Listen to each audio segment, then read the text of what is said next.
Hello, my friends. Thank you for joining me on the Money Girl podcast.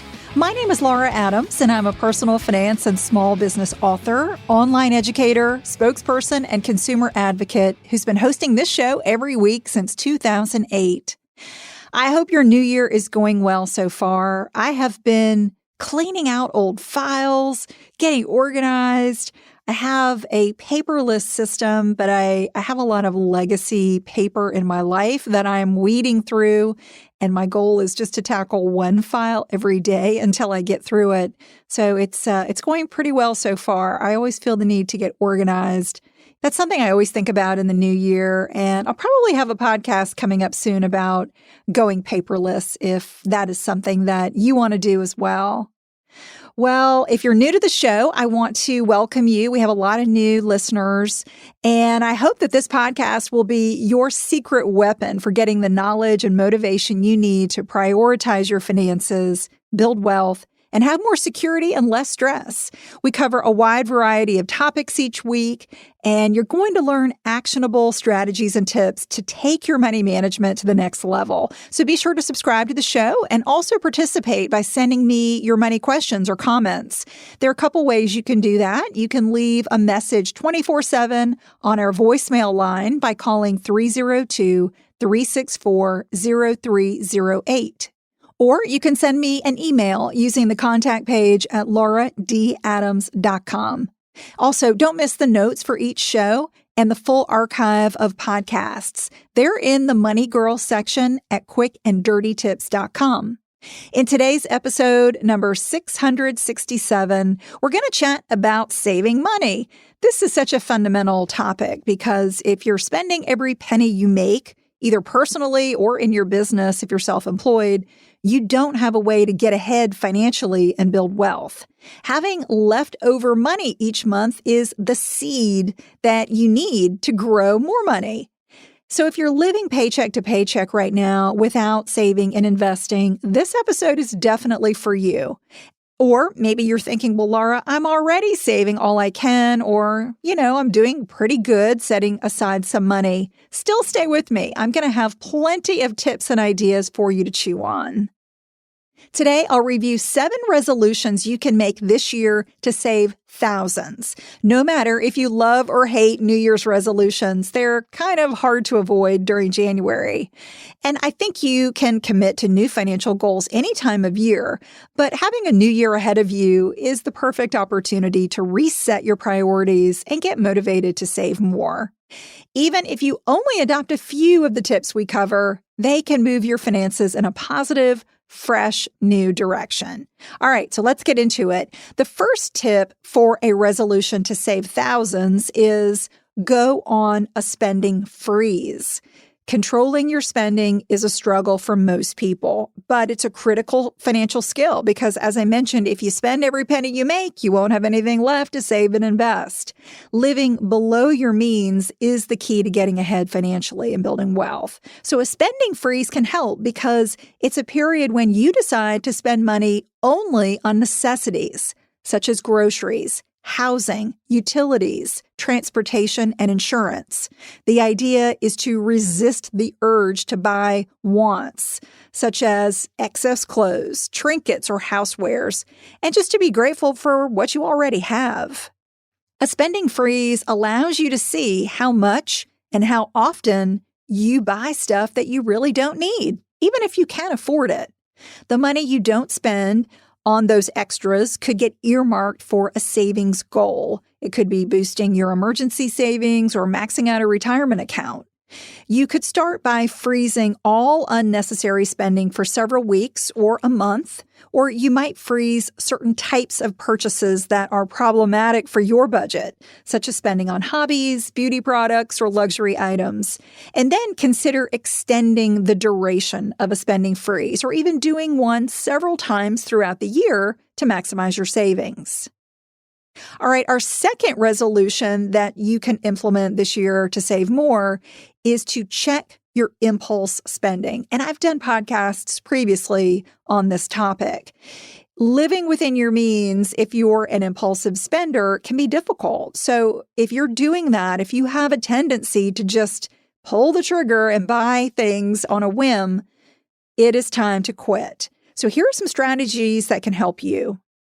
One is never shop for entertainment. And I think that's getting harder to resist because we're spending more time online.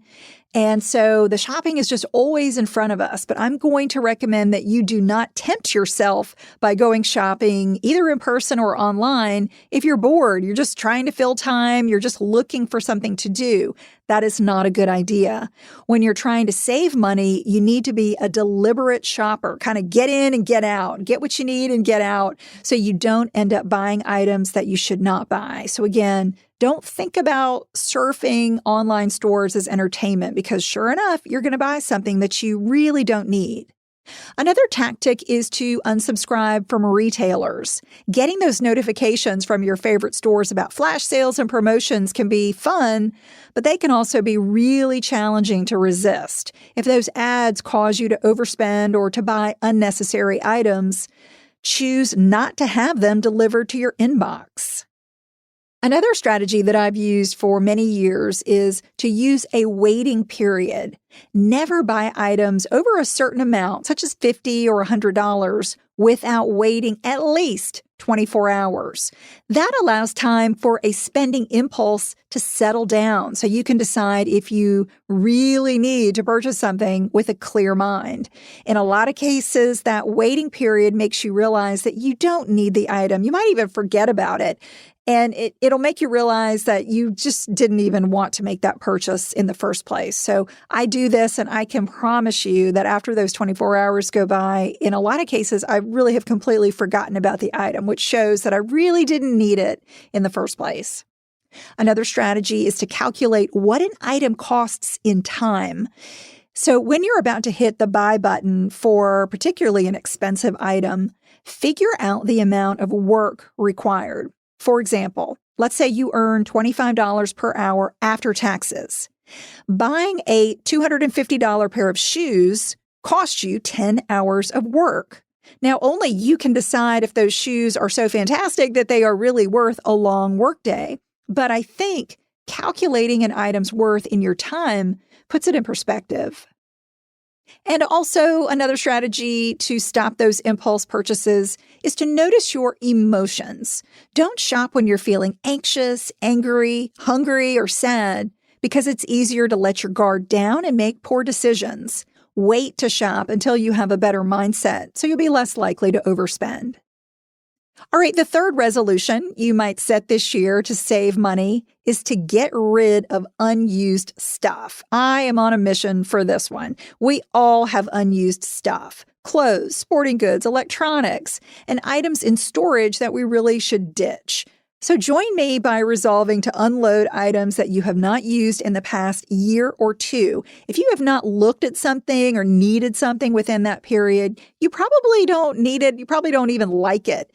And when you come across something that you forgot that you even owned, well, it's definitely time to purge it.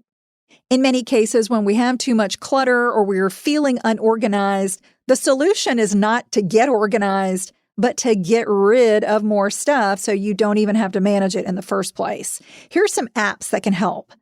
OfferUp is a mobile marketplace for local buyers and sellers where you can negotiate prices and pickup times through the app's messaging service. Users have profiles and ratings from previous transactions.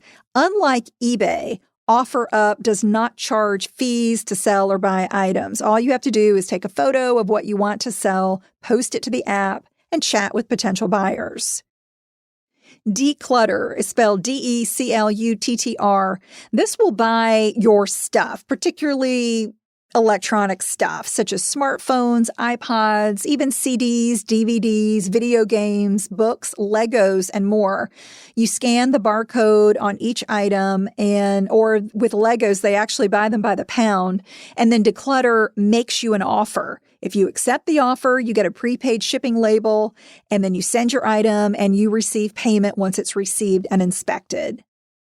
ThreadUp is one of my very favorite online secondhand clothing stores. They pay you or offer a credit when your clothing, handbags, or accessories get sold. And by the way, this is men's, women's, and kids' stuff. They give you a prepaid shipping label to send in your items, and then they list and price your accepted items, but you can alter the prices if you wish.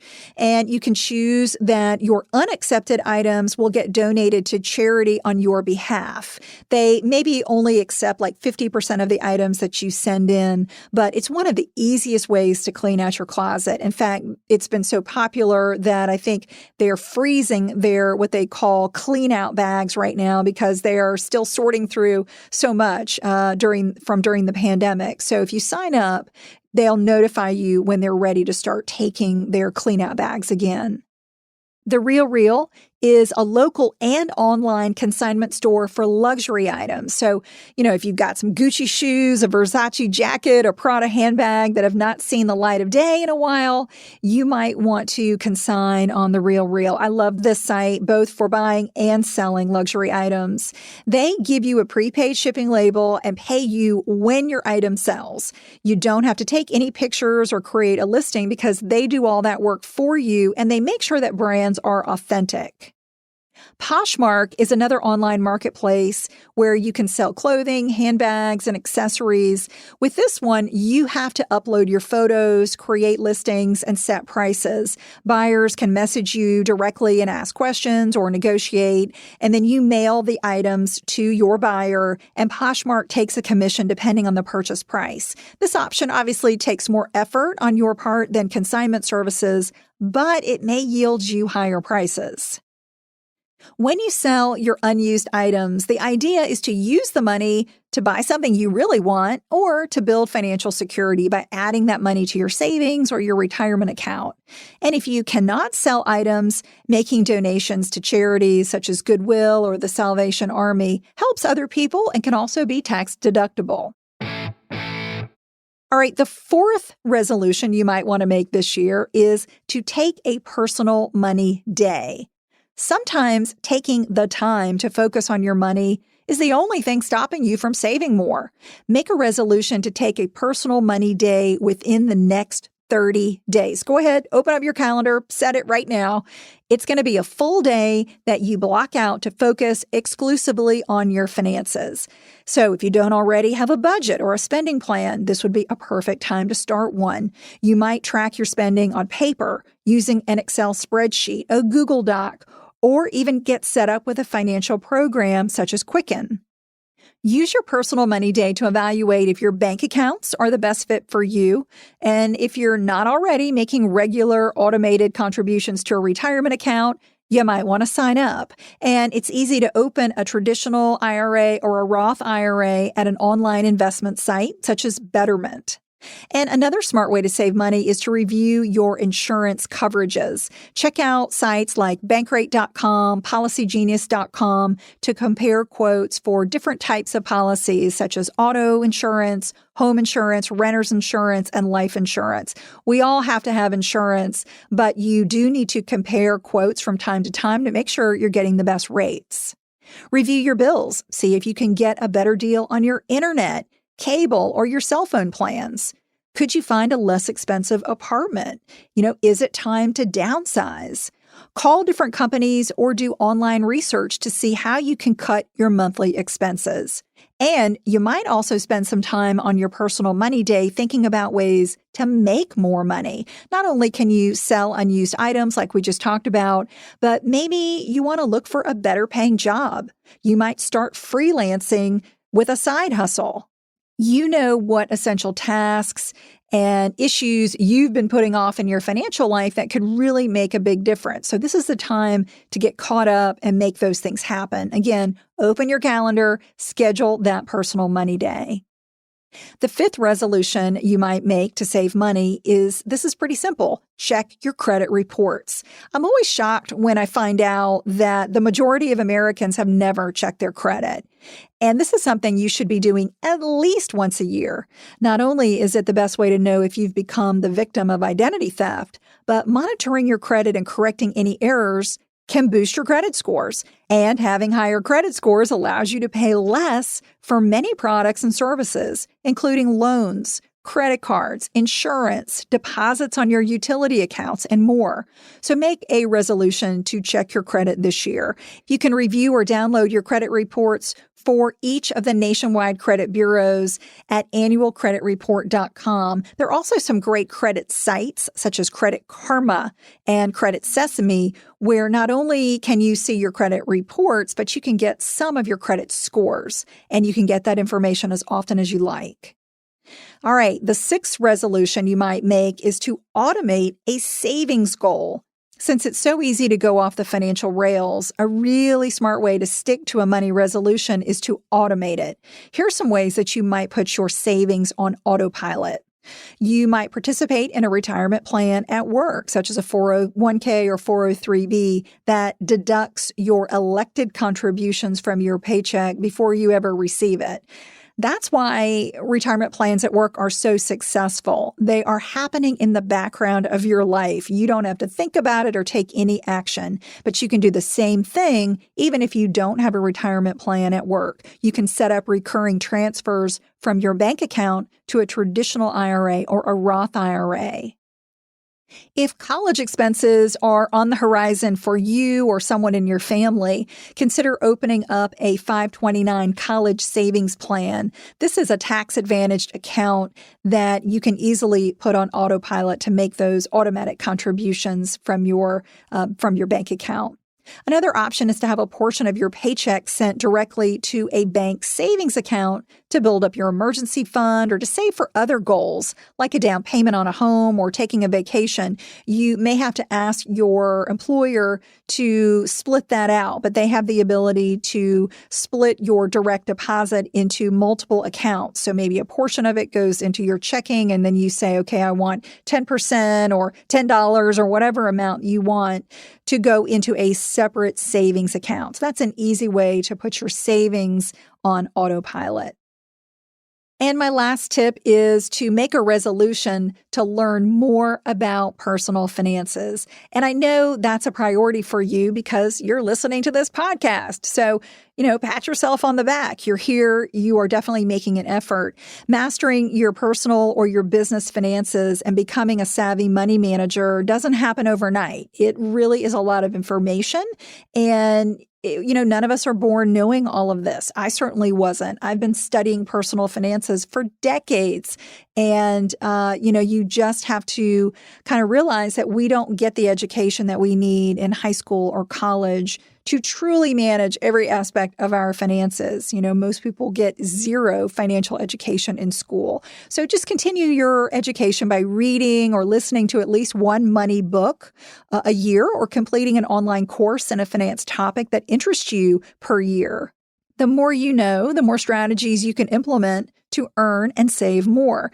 And of course, I'm an author, so I'd love to recommend my books. Debt Free Blueprint is a great resource if you're ready to create a debt reduction plan. And my latest title, Money Smart Solopreneur, is just the ticket for aspiring or experienced small business owners to master their not only business money, but their personal money. And of course, subscribing to this podcast for weekly education and inspiration is always free. Making financial resolutions can get you fired up to create good habits and reach big goals. But the trick is making them stick for the long term. To stay focused, I want to recommend that you choose just a couple, maybe one or two resolutions that mean the most to you, instead of trying dozens at once. If you can stay focused, you're going to increase your chances for success. I hope that's given you some things to think about as you're making resolutions. And I'll offer up a couple more resources if you're stressed about your credit or a growing debt balance and know that that is keeping you from saving more money this year. I would really love for you to check out a couple of my online classes. One is called Build Better Credit, the Ultimate Credit Score Repair Guide. That's going to give you all the tools that credit professionals are using and charging thousands of dollars for. You'll learn what to do, when to do it, how to do it, so you repair your credit and get the financial life you deserve. Another class that I have online is called Get Out of Debt Fast, a proven plan to stay debt-free forever. This will give you a step-by-step debt reduction plan. You'll come away with all the strategies you need to eliminate debt faster, even if you don't have extra money. It'll also give you tips for dealing with collectors, techniques to restructure your financial life, and pursue your dreams. I really love online learning because not only do you get lifetime access to the content, but you can learn at your own pace. And you can learn 24/7, which I think is really important right now. And for the new year, you can get a huge discount on these courses by simply texting me. Text the phrase credit course with no space or debt course with no space to the number 33444, and I'll send you more information. And of course, you can visit lauradadams.com to get more information on those courses as well. I hope to see you in class. Well, that's all for now. I'll talk to you next week. Until then, here's to living a richer life. Money Girl is produced by the audio wizard Steve Rickyberg with editorial support from Karen Hertzberg. If you've been enjoying the podcast, take a moment to rate and review it on Apple Podcasts. You might also like the backlist episodes and show notes that are always available at quickanddirtytips.com.